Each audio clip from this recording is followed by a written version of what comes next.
Hello guys, आज date आहे 2 September. आज गौरी गणपतीचा दुसरा दिवस आहे. तर ही अशा प्रकारे सजावट केलेली आहे माझ्या मिसेसने व माझ्या मोठ्या ताईने.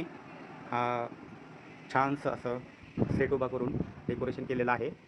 हे असं ते बघू शकता. त्याच्यानंतर मेन अट्रॅक्शन जर म्हणाल ह्या गौरी गणपतीचं आमच्या घरचं, तर ते म्हणजे हे केदारनाथचं छानसं मंदिर. हे जे मंदिर आहे हे पायलनं क्रिएट केलेलं आहे. हे डोंगर पण तिथंच क्रिएशन आहे. आणि ताईनं व मी थोडीफार तिला हेल्प केलेली आहे हा मंदिर बनवताना, जो मेनली आहे ते. आणि दुसरं अट्रॅक्शन म्हणजे गणपतीसाठी बनवलेलं होतं.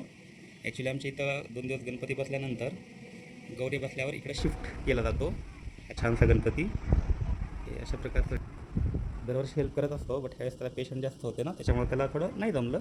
ठीक आहे. आणि हा पहा आमचा छोटासा काना, कानाची पेंटिंग. काना हाय कर, हाय काय कर